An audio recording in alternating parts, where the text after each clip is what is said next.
اسی عالم میں جلوس آگے بڑھتا گیا، شہروں میں حسین کی عزاداری پھیلتی گئی، جلوس چلتا چلتا اس دربار میں پہنچ گیا جہاں سے حسین کے قتل کا فتویٰ آیا۔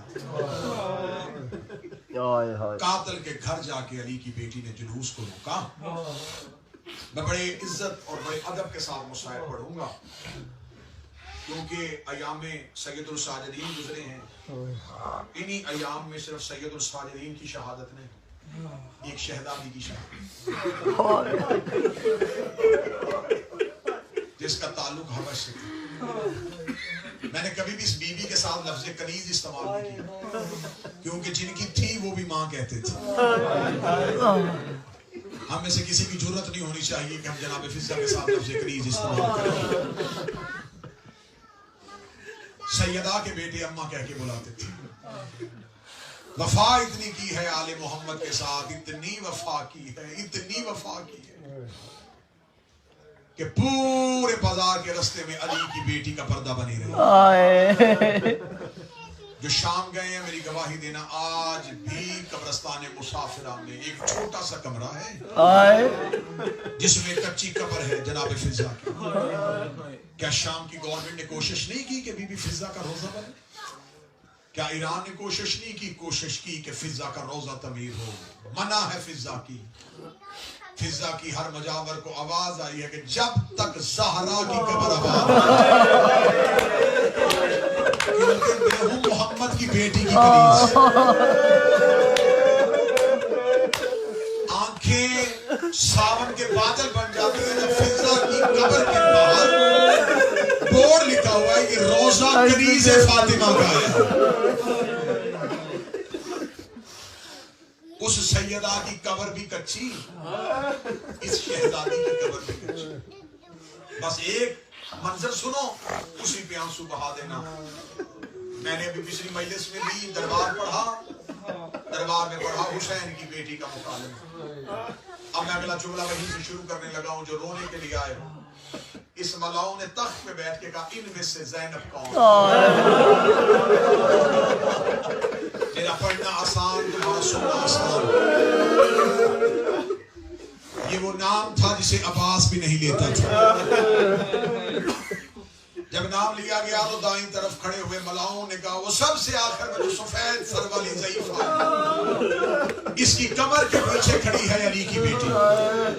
اس نے کہا یہ سفید سر والی ضعیفہ کون ہے؟ سپاہی کی آواز آئی یہ ان کی کنیز ہے۔ اس نے کہا کنیزیں تو پیچھے کھڑی ہوتی ہیں، جی آگے کیوں کھڑی ہے؟ اس نے کہا اس نے پورے بازار میں علی کی بیٹی کا پردہ نہیں چھوڑا۔ یہ دیکھ کے کہنے لگا کیوں نہیں چھوڑا؟ ظلم کرنا تھا۔ انہوں نے کہا ہم نے اس سے بڑا مارا ہے، اس نے پورے بازار میں پردہ نہیں چھوڑا۔ اس نے کہا اتنی وفا کرنے والی کنیز ہے، مجھے ذرا دربار میں اس کی وفا دکھاؤ۔ اب میں کھول کے پڑھوں گا تو میرا بھی تو جگر ہے نا، میں جملہ چھپا کے پڑھنے لگا ہوں۔ ایک ملاؤن ہاتھ میں کوئی لوہے کی چیز لے کے جناب فضہ کے قریب گیا، اس نے فضہ کے سر پہ اجر رسالت رکھا۔ فضہ کے چاندی جیسے بال یقوت کی طرح سرخ ہوئے، ادھر فضہ کے بالوں پہ لہو کی لکیر آئی۔ علی کی بیٹی نے فضہ کی کمر پہ سر مارا۔ بی بی رو کے کہتی اماں پردہ چھوڑ دے۔ فضہ رو کے کہتی یا ماں نہ کہے، یا پردہ چھوڑنے کا نہ کہے۔ مجھے بتا کیا آج تیری ماں فاطمہ ہوتی تو تیرا پردہ چھوڑ دیتی؟ اماں پھر کب تک کھڑی رہے گی؟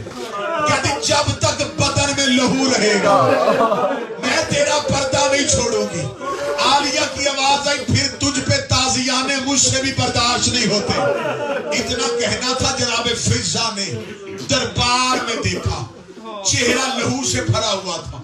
فضہ دیکھ کہتی اس دربار میں کوئی حبش کا رہنے والا ہے؟ 300 حبشوں نے تلواریں کھینچی، بڑھا حبشی 100 سے زیادہ عمر، کمر جھکی ہوئی، ابرووں کو اٹھا کے شہزادی فضہ کے پاس آیا۔ آگے کہنے لگا قیدن دربار میں یمن کے لوگ بھی تھے، کوفہ کے لوگ بھی تھے، شام کے لوگ بھی تھے، تو نے صرف حبش والوں کو کیوں بلایا؟ فضہ نے کہا پوچھنا چاہتی ہوں تمہارے ملک کا بادشاہ کون ہے؟ کہنے لگا مر گیا۔ فضہ نے کہا اب کون تخت پہ ہے؟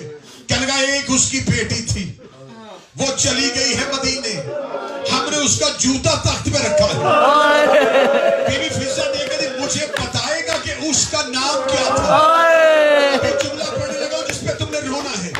جب کہا نا فضہ نے اس کا نام کیا ہے، بوڑھا حبشی دیکھ رہا قیدن نہ ہوتی میں سردان سے جدا کرتا. تجھے نہیں پتا لوگ شراب پی رہے ہیں، شہزادی کا نام پوچھ رہے. اتنا کہنا تھا فضہ نے سفید بالوں کو ہٹا کے کہتی اگر پہچان سکے تو میں میمونہ ہوں. حبشی سردار نے میمونہ کا نام سنا، چند قدم پیچھے ہٹا، کہنے لگا ہم میں جرت نہیں کہ ہم اپنے بادشاہ کی بیٹی کو دیکھتے. اگر تو نے بتا دیا تو ہی میمونہ ہے، پھر مجھے بتا کیوں چھوڑی سیدوں کی نوکری، شرابی کے دربار میں پردہ کر اکیلی نہیں آئی. علی کی بیٹیاں میرے ساتھ کھڑی ہیں. اب جس نے گھر تک ماتم کرنا ہے، اتنا کہنا تھا. بوڑھے حبشی نے اشارہ کیا، 300 حبشیوں نے یزید کے تخت کو گھیرے میں لیا. آواز اگر اتر ملعون تخت سے نیچے، کیا تو نے ہر کسی کی بیٹی کو علی کی بیٹیوں